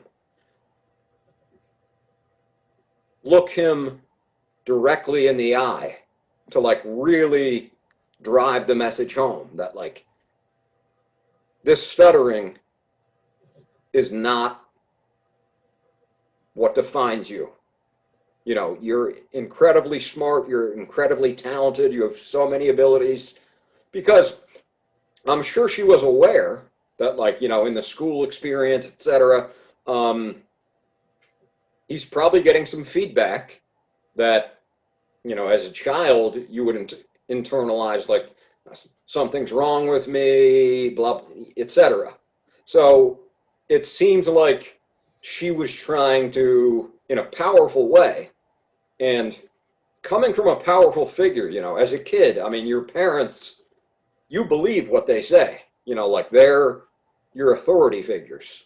So she was it almost seems like a strategy on her part to kind of mitigate maybe some of the negative feedback he was getting from it, from the outside world. Totally. Totally. And, well, the opinion that I came to when I was 18 is that what I thought about myself was what mattered most. And it reminds me of a quote from Eleanor Roosevelt, the wife of FDR. And someone asked her the question, and I think the context was, the fact that women were treated as inferior, especially in her, she was born in the 1900s, which is obviously an even earlier time than when she was in her prime later in life. But they asked her, when you were growing up, did you feel inferior? And she said, she kind of leaned forward, and her, she had an interesting accent. And she said, no one can make you feel inferior without your consent. Right. And that is something that I think, so the version of overcome, at least one version, and one that I like, not that people can't use it in different ways because, like you said, it's vague, is that to overcome the sense of inferiority, Sure. to develop the perspective like, look, and the way I thought from those years, age 18 to age 41, when I found an approach that enabled me not to be cured, but to know how to control my speech. If I stay disciplined, if I keep my speech in shape, and I really do think of it like exercise. It's like, there's no cure for getting out of shape. Right. And we're going to get to cure later. I don't think that there is, in my opinion, I haven't seen any cure for stuttering. I don't think it exists. I am skeptical that it will ever exist because I think a part of this, at least, lies in our consciousness. And, that's very unique to each person, that sort of thing. And right now, all the machinery works, right? It's not like the vast majority of us have damaged lungs or damaged vocal folds or our articulators don't. All the machinery is intact. Right. Or at least they can't find anything. Now, not to say that they can't find a genetic component. There are some, genes that have been linked to stuttering. Yeah. So from what I understand, some people that have those genes do not grow up to stutter. And some people that don't have those genes do grow up to stutter. So it's kind of a crapshoot. Yeah, there's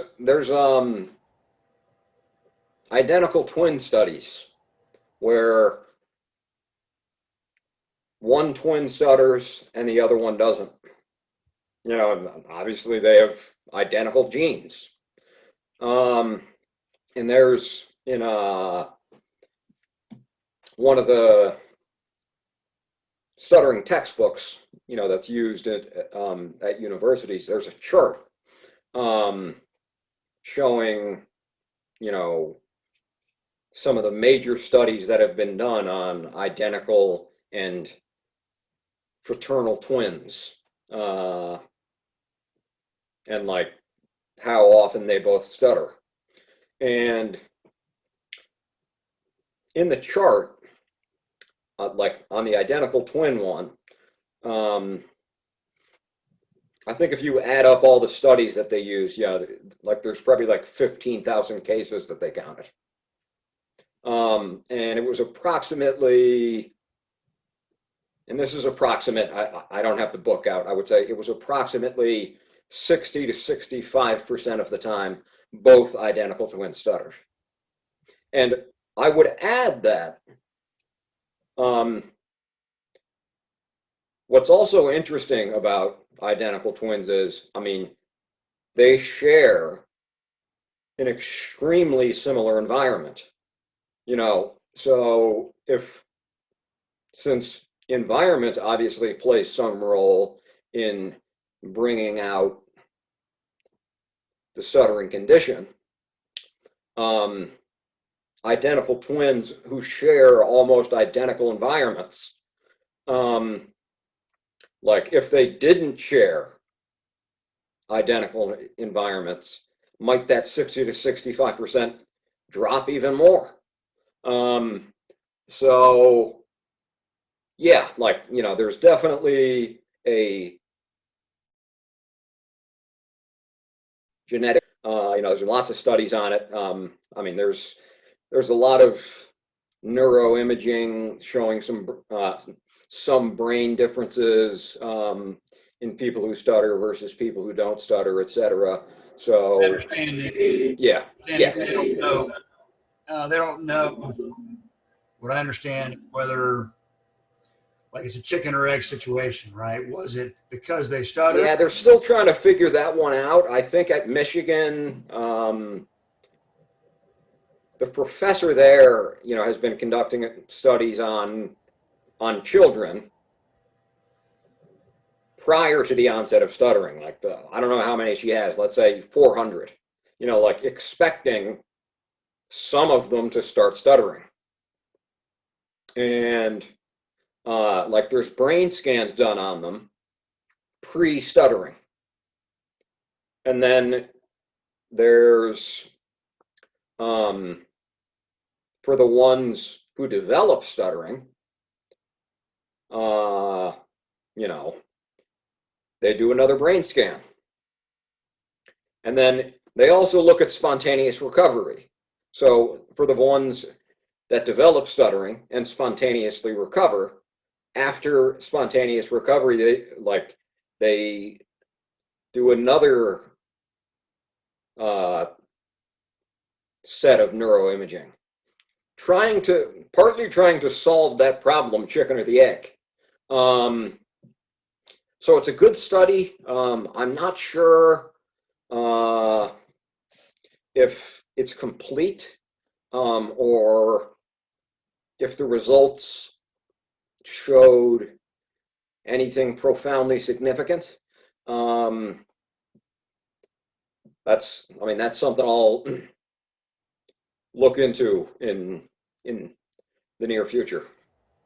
Yeah, that sounds interesting. And with identical twins, I don't know the research on this, but do they sometimes have pretty different personalities, or are they usually very similar? I know a lot of research in general. Identical twins are super interesting in a wide variety of ways, right? Because they are Yeah. identical genetically. And Yeah. Yeah. I mean, I think, they have a lot of similar personality traits. I mean, I don't know with certainty, but yeah, based on their varying experiences, etc., they also, kind of develop their own personality. yeah, yeah, but because yeah, I mean, obviously, the way that, well, for me, for example, from the age of 11 until the age of 18, I was not living at all the same life, remotely close inside of, my mind that I would have lived if I didn't have the stutter, for sure. Yeah, Because I me was, too. right, I was trying to hide it from everything. Yep.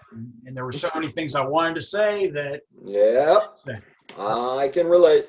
right? And I would imagine that probably, that if you would have taken a brain scan and somebody who's, really social and outgoing and all that, as compared to somebody who's not at all like that, you would think the brain scans might be a little bit different after years of living like that, especially during those, still developing years, right? Between Yeah. 18. Yeah. So yeah, that chicken or the egg thing. Um, I'm not. I'll have to look in to see if that study's complete, but I knew people were excited about it, and it started, like over a year ago, maybe even 2 or 3 years ago, and I haven't seen any huge publication on it. So I don't know if what they found wasn't compelling or something, or if they're still in the process of conducting it. I don't know. Yeah, it'll be an interesting one to follow up on. I think well, any research on stuttering I welcome, because I think relatively speaking, there hasn't been that much of it as compared to some other areas of research. So, uh, yeah. So in terms of acceptance, so that's enough. Well, Okay, like additional, I'm gonna quickly speak on overcome. yeah, Okay, so overcome, yeah, I mean, it can have a lot of different meanings. Um, Obviously, as you said, some people interpret it as I've cured my stuttering. I've overcome my stuttering. I no longer stutter. I cured my stuttering. So that's what some people hear when somebody says I've overcome my stuttering. Um, but I mean, like you said, okay, Joe Biden,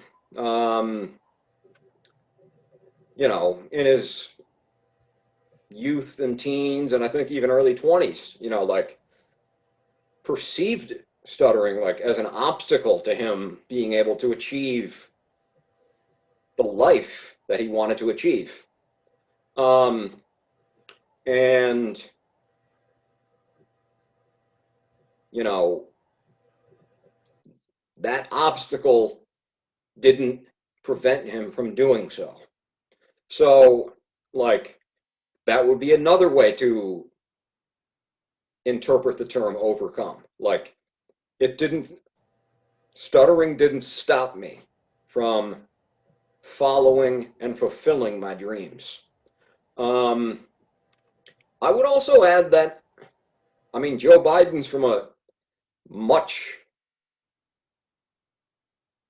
different generation than, you know, what the current, you know, like social circles, you know, on social media are, etc.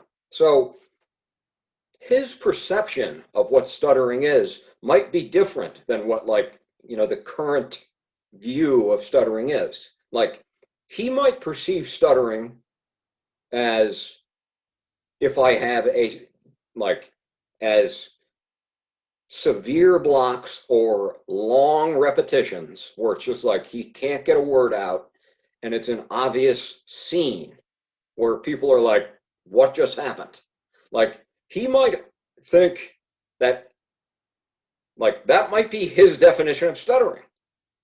So even though he switches a word and circumlocutes and pauses and still has little minor repetitions, like, he might not see that as stuttering, because it used to be so severe, and now he basically never has an incident where it's like, wow, that was a big stutter. So he might really think in his own mind, I don't stutter anymore. And I'll also say, I think everybody is personally entitled to their own narrative. If they want to say about their story, I've overcome stuttering, they're allowed to do so. It's their story. It's their narrative. I'll add this. Okay, overcoming stuttering. You know, it can be a lot of things. It can come, you know, in the form of acceptance. Just saying, okay, I stutter. You know, this is part of my makeup. You know, I'm just going to live with it. I'm going to say what I want, and I'm not going to work on my speech. I'm going to live my life to the fullest with it. Somebody could consider that overcoming stuttering. Because you overcame the basically the below the iceberg stuff. I mean, is that what you're talking about? You know, when you're Yeah. So yeah, I think it's a very broad term. What I think happens sometimes when the word overcome is used. Okay, stuttering is a very sensitive subject.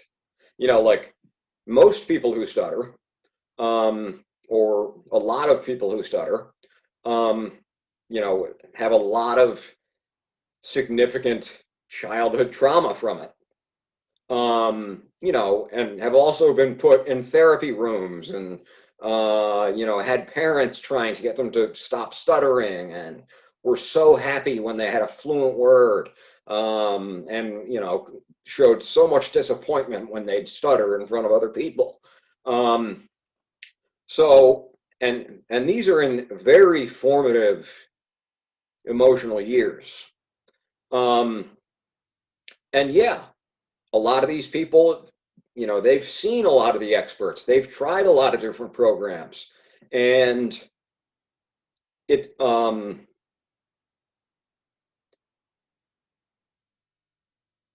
hasn't reduced their stuttering symptoms in the way they were hoping. So when somebody comes out and says, I've overcome stuttering, I think it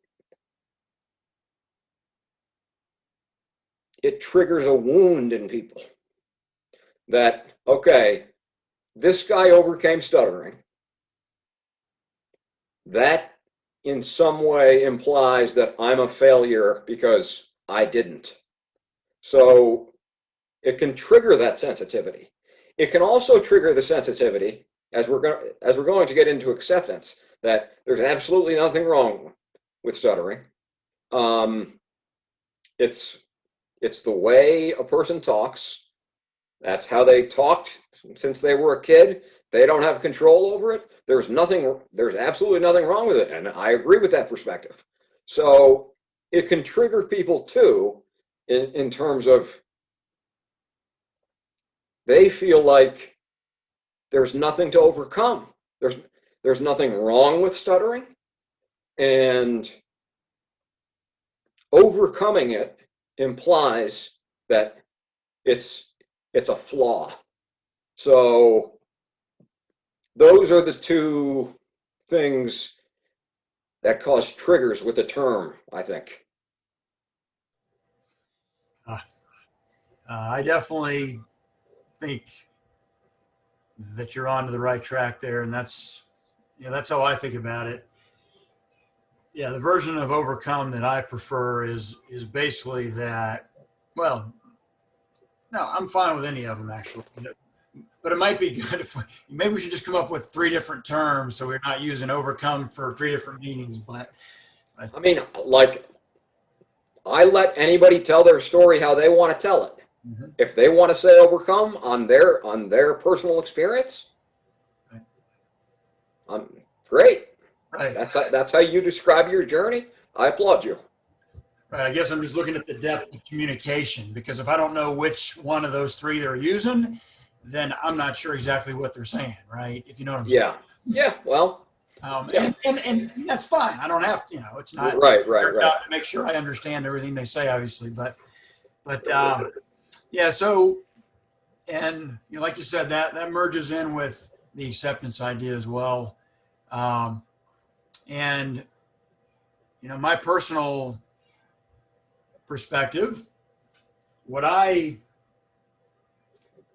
totally accept is that I was born with a stutter, or maybe I developed it in childhood. However it worked, I got a stutter, coming out of childhood, or yeah. My parents said I started when I first started talking at 3. I don't remember it till I got made fun of, but either way, I ended up with a really strong stutter, and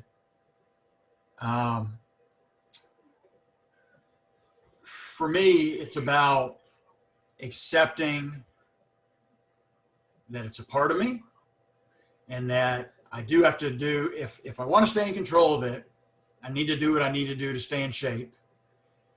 And I see it now, as we've talked about, as a sport. So I like your sport framing of it. So I accept that I have to play the sport. Now, I don't necessarily need to, quote, work on my speech. I don't have to do that. But then the stuttering is in control over when the words will come out of my mouth. Yeah. Which is okay if that's how somebody wants to live their life. That's perfectly acceptable. And stuttering is okay in this world, right? Absolutely. Like I told you, I stuttered a lot, and basically I said to the world around me, it is what it is. If you have a problem, I didn't have to say this very much, but with eye contact, I think it communicated that I'm gonna finish this sentence. And if you're gonna be a nice person, you're gonna sit there and listen. Yeah. If you have a problem with it, going out with somebody else, because I don't know how. Yeah. 21 years, I didn't know how to control it. Right? I had tried all sorts of therapies. Yep. Had, so many of us have. Yeah, I had tried the speech easy. I had gone to Holland.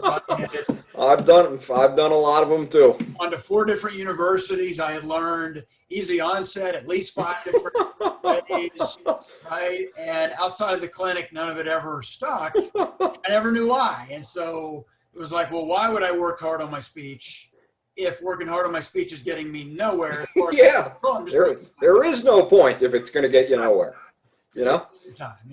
And I do understand that mentality, and I had it too, that, look, I'm not going to evaluate my success or lack of success, or when I am evaluating that based on how fluent I am or non-fluent, then I'm setting myself up to feel like a loser because I don't know, I didn't know how to control it.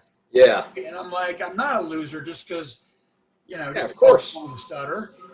And so basically just refusal to accept that inferiority narrative that might, look, me or anybody else, we're not mind readers. So we don't know what every person's thinking deep down. I'm sure some people maybe thought less of me because of the stutter. Some I think thought more, I know for a fact, some thought more of me because of the stutter because they saw this challenging thing and yet it wasn't stopping me. Yeah. Figured their respect. That's inspiring. Right? You must go up. Yeah. Probably most people were neutral, I think. They're like, and I didn't like it. Either way. This is interesting. And I shared this with you just in, we had a shorter private call, I think, on, Facebook video. But like, I know you're a dentist. My uncle, he has a stutter. He's a dentist. And I've never had an in-depth conversation with him about stuttering. Like, he's actually very outgoing. I mean, his stutter, is visible. Like, people can notice it. And yeah, I don't know, what the difference, between him and I was. I mean, maybe he is struggling deeply internally with it. I don't know. But he's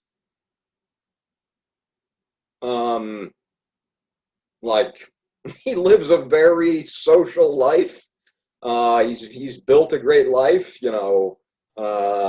really positively contributing member to his community, his church, his marriage, the whole family. And yeah, he just, stutters. Lives his life and says what he wants to say. Doesn't seem to give a what. Yeah, to an extent. And so people respect that, right? People really respect that. Like, oh, he's like, it makes you look even more of a confident, deep down person, right? When to an extent. Just go out there and stutter and whatever, just finish your sentence and move on to the next thing, Yeah. So, and for me, it was when I was getting into my early 40s, stuttering was actually starting to physically tire me out. Even just what I did right there, that holding my breath and trying to push through blocks, it's tiring. It really is. And it's interesting, now since I'm now a super deep breather. And so like I'm never running out of air. Sure. I know what to do with it when the moment comes up. Just release it, start again. I'm not going to sit in that struggle. Yeah. I'm going to release it. Yeah. And I'm going to be taking big, deep breaths. And so now basically, I mean, maybe too much. I perhaps sometimes, a little too excitable. I mean, that never happens, but, I'm excitable. And maybe I talk too much sometimes. I'm pretty sure I do sometimes. So I apologize to any listeners that think that. But from an energy standpoint, now talking just literally energizes me. I mean, I can go for, 6 hours of conversation. See, it's that flip side. Now it's intoxicating, Exactly. Yeah. That's what I was going to say earlier. I mean, I still thoroughly enjoy just being able to get words out, right? Being able to be. Yeah. And just to connect with people. Human connection is such a deep need. And it feels great when after having a very positive interaction. It really lifts our mood. It makes our day better, Totally. And I would have those pretty positive, interactions with people in general, even with the stutter. Not as many of the little ones, little small comment there, a laugh, like not as much of that stuff for sure, just because I didn't have time for it, I didn't have time and energy to have little, Sure. But I would have positive interactions for sure, but just physically, and it didn't bother me as much in my 20s, but as I got older, it was starting to really tire me out. And one particular conversation with my grandfather, my 94-year-old grandfather, who was within a year of dying, and I wanted to get some oral history from him, right, of his youth, Sure. of his parents and grandparents, and all that stuff. Yeah.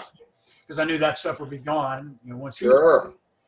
And so we sat down for 3 or 4 hours and had a conversation. And he was 94 and not that far from dying, but just could sit back and chat for. He wasn't a person that stutters.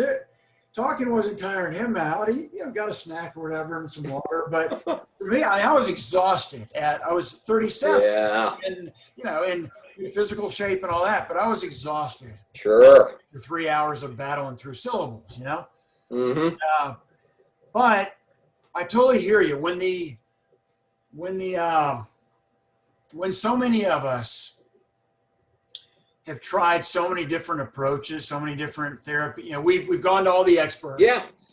Right, and we still have no idea how to control our stutter in pressure situations. It's only reasonable. Right. To come to the conclusion that there's nothing I can do about this.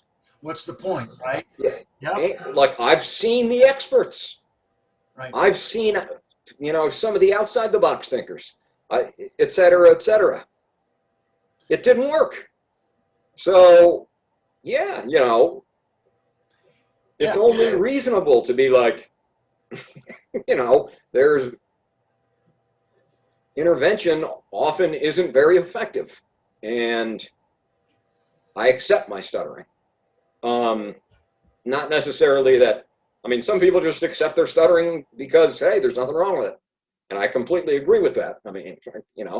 I can see stuttering in a beautiful light too. It's part of your unique makeup and part of your life story, et cetera. So, I support people that view it that way too. Yeah, absolutely. And actually, after finding an approach that really worked for me, actually looking back, comparing it with me after I was in control of my speech and before, I haven't noticed that any of my friends or family seem to like me any more or less now that I'm in control of my speech, which even though I was really like, I'm not going to worry about what other people think about my speech, I still thought in the back of my head, if I was totally in control of my speech, people would like me a little bit more. I'd be a little more, whatever. And I will say that it's been somewhat true with strangers, right? With those little quick interactions. Sure. It's true of that. But the people that matter most in my life, friends and family, they already love you, They love me, and it's, I haven't seen any, they're happy for me, right? Don't get me wrong, but I haven't, they don't like call me more now or something. Right. It seems the same to me. Yeah. Which is for me sort of illuminating, and I want to pass that on to people because I think in a lot of our minds, we've spent much of our life thinking, like I did, if I didn't have the stutter, the world would respond, and it would respond a little differently by definition, but it would respond automatically in a better way. Yeah. If I didn't have the stutter, right? Uh-huh. And I'm not denying that might be true it is going to be true in some instances, right? For sure. Sure. But, like we were saying earlier, it can also, and I call this the Stephen Hawking effect. So if Stephen Hawking had been able, right, he was more disabled than any person that stutters, right? He couldn't speak on his own. He couldn't walk on his own, The only thing he could do towards the end of his life was blink one eyelid. And that's how he did all his communicating. Right. So so he was, infinitely, I mean, I think on the spectrum, right? Not only did he not talk on his own, although he did have the computer voice, which was interesting. Yeah. And is anybody from so he controlled, I know for a long time he controlled it, right, with his finger or something? Is that what he was controlling? Yeah, I think so.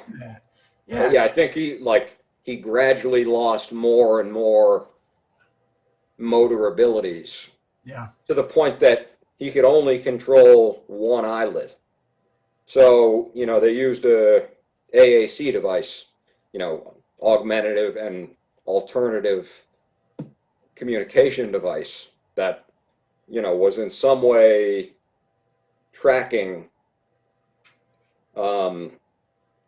his eyelid, and he could control a computer to like type what he wanted to say or something with the wink. Gotcha. Well, I need to learn more about that because that's interesting. But where I was going with that Stephen Hawking effect, right? He was severely disabled. Now, we probably, I don't know about you. I can't name very many other physicists, if any. I know Einstein, right? But I don't know that many physicists. And I took a few physics courses to get into dental school. But we probably never would have heard his name as regular non-physicists if he hadn't been severely disabled. Yeah. And so, he's a household name around the world. Yeah. He's a legend. So I call it the Stephen Hawking effect because having a visible challenge can give you an opportunity to inspire in a way that able-bodied people have a tougher time doing, just stepping into the room, right? Yeah. And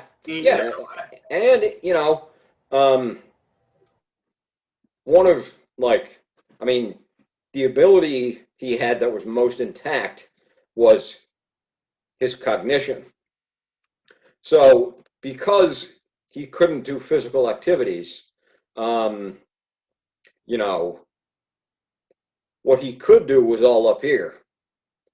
So in a way, his condition kind of put his life on that path, where I'm just going to maximize the utilization of this, to try to make discoveries about the world. And it worked. Yeah, totally. And as you were saying that, it reminded me that in a lot of ways, stuttering, I think, helped form my trajectory as well. Because looking back from now and when I was in college, making the decision over what I wanted to do when I grew up. So I think that if I hadn't had the stutter, and I did think this at the time, and I think it now, I would have thought, I'll just, I don't have to do that good in school. I can just graduate college, and then I'll figure out a way to talk my way up the corporate ladder. That's what I would have thought. And, maybe that would have worked out. I don't know. But my thought was with the stutter, there's a decent chance at some point when you're trying to climb that corporate ladder, which is a competitive ladder, obviously, and you and somebody else are up for a job, if all other things are equal, right? Some guy or maybe gal making that decision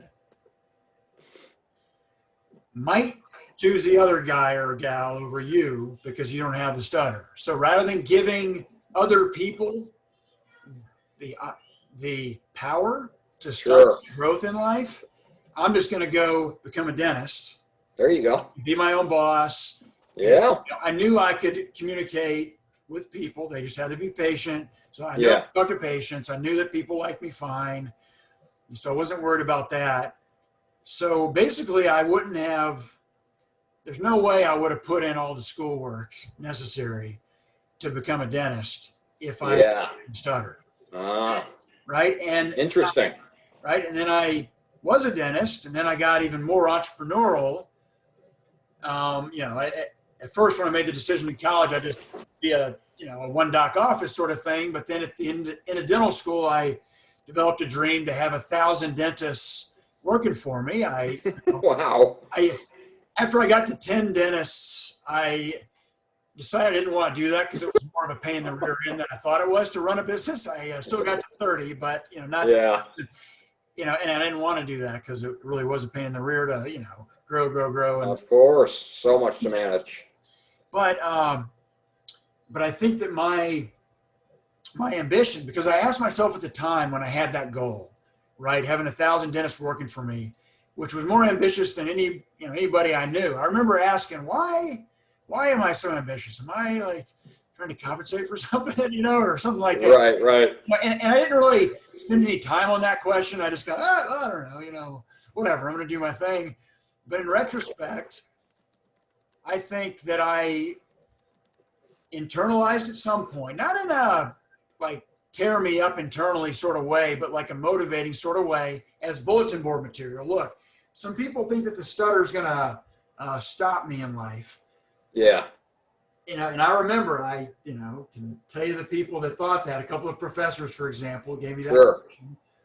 And so I was used as bulletin board material, right? Yeah. There's a motivator to actually why not? more fluent people are achieving. So in a very real sense, my stutter, and obviously we can't run history twice, so maybe it would have been better not, but I think that I'm way more successful. Interesting. I was born with the stutter. Yeah. Hey. Would have been if not. Yeah, that's what I think. But The world works in mysterious ways. absolutely, man. Absolutely. Well, Matthew, I know you had something that you had to get to, so I don't want to keep you for too long, man. It was a good conversation. Any things that you wanted to say that you didn't get a chance to? No. I really appreciated the talk. Learned a lot about your perspective. I know we had talked in the past, so I kind of had some idea of what your approach and story was. But yeah, it's been a pleasure. I said we just spend a couple minutes. We had one more word that we were going to talk about, which was cure. So from my perspective, cure, it's just not going to work, as a word used in the stuttering community. It brings about way too much backlash. It implies that you are now just a naturally, completely fluent speaker, with zero stuttering blocks, etc. And it also triggers people because, people come along all the time saying, oh, I've found this cure for stuttering. And they're never correct. Yeah, it obviously hasn't stood the test of time. Otherwise, whoever wants to be cured would be. So, I do think that's just a word to avoid. I don't use it. I don't like it. And yeah, I know we had 4 words to address, so I wanted to get that one in. If you have any brief thoughts on that, feel free, and then we'll wrap up. Yeah, I totally agree. I don't like the word cure. Well, and I don't, from my understanding, my medical training, a cure is patient never has to think about it again. They're cured, right? It's like, well, I mean, maybe like something like cancer. And I don't know if they use the word cure anymore for cancer either. Just, it's gone into remission. We hope relapse, right? I would imagine that they wouldn't, but, I think of cure as like, you've got as a dentist, maybe I'm biased towards that, but you got a tooth infection here. We'll get the antibiotics. We'll do the root canal well. We'll do the crown. and now that problem is cured. That in fact Sure. is cured, not an issue. Yeah. Yeah. I Right? agree. I agree. But you don't have to worry about it. You don't have to think about it. If it's, like I said with my analogy of staying in shape, there's no cure for getting out of shape. Yeah. And I look at our speech, and that's how mine is. I still am dialed into my breathing every day. I am not, you might not see me stutter. I mean, you'll see me use intentional disfluencies sometimes where you hear me stretch out sound Sure. like I'm doing right there, or you Yeah. may hear me start a word and then pause. So that right there, I mean, if I'm using the technique, and I don't have to use that all the time, but it's good to stay sharp. It's like the fundamentals in basketball, right? You see Steph Curry. Sure. Great player, super skilled. You see him doing his pregame warm up. It's the same. It's all the fundamental stuff, right? Yeah. Yeah. Yeah. That's like saying an athlete is cured. An athlete can't be cured of, having an off game. He's got to keep his skills sharp. Yeah. Right? Yeah. This thing. So yeah, I Yeah. 100% Definitely. agree. The word cure, at least in 2020, has no. Yeah. One, I mean, this just popped into my head. One final thing, like in a lot of the stuttering circles, like the Facebook groups, etc.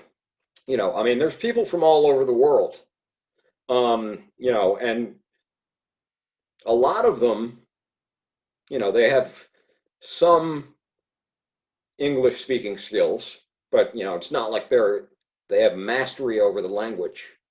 And I think how cure is translated into their language, it has a slightly different meaning. So I think in those communities, when people who share, from countries that, the primary language isn't English, when they use the word cure, I think it means something different to them. So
are you able to hear me? Now I can hear you. Okay. Hey, so all this out. Yeah. This part out. You were talking about cure. Yeah. my laptop wasn't plugged in, so it died. But I could chop it up to like make it all smooth or whatever. So yeah, I think we need to be cautious, and kind of respectful of people from countries whose primary language isn't English when they use the word cure, because I think it is translated differently than what we think of as cure in our language. And they don't have the same repertoire of vocabulary. So it might just be the closest word they can find, to express themselves. Right. So right. They might mean. I would hope within the communities, people would be a little kind of forgiving of that.